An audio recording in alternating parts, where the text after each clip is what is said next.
Welcome to Adobe Photoshop, navigating and combining images.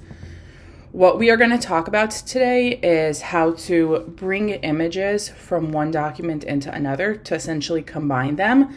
And then we're also going to discuss how to resize the images. And essentially what we're going to do is we're going to walk away with something like this, where we have one background image and then several images on top.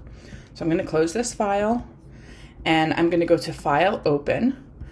I'm going to go in my Photoshop folders to navigating and combining images.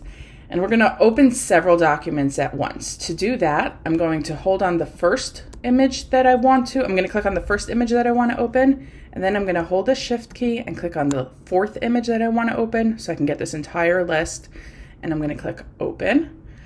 And when I open up several images in Photoshop, when I have several documents open, I can see over here they all come up as little tabs, right? So I can look through my tabs to see what my images are.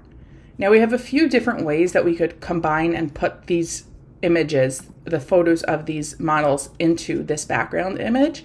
The one that we're going to do today is going to be a drag and drop option. I'm going to make sure I'm on this move tool over here. And I'm going to also unlock my layer like we discussed in lesson 1. And I'm just going to move my image into this tab and release.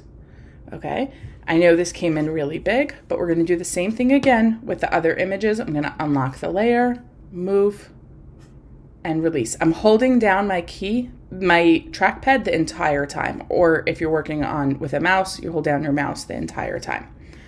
I'm doing the same thing with the fourth. So now I have 3 images over here. I'm going to go into my layer 1, my large file. And in order for me to shrink it, the shortcut that I'm going to use is Command T, which is my free transform shortcut. But I can also go to File, to edit.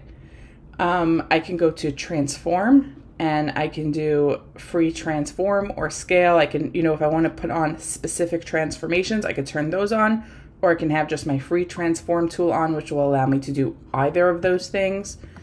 I enjoy using the shortcut, so we're going to do Command T.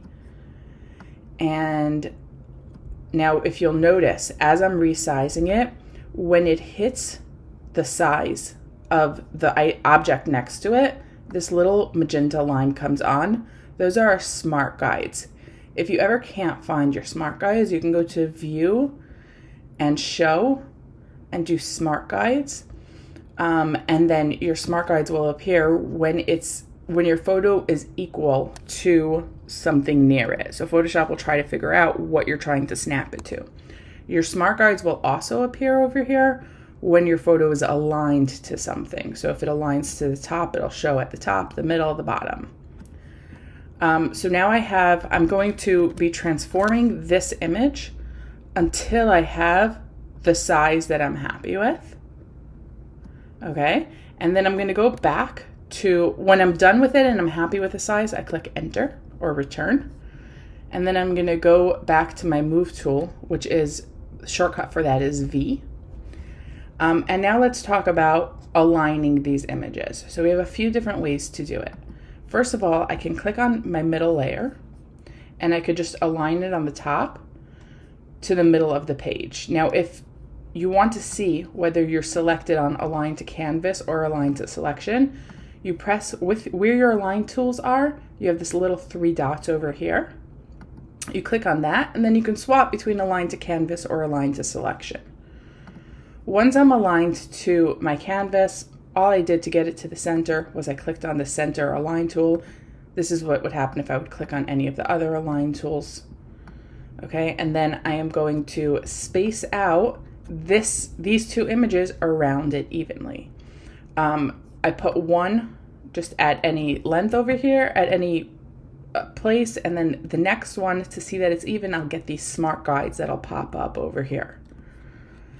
And this is basically how we combine images.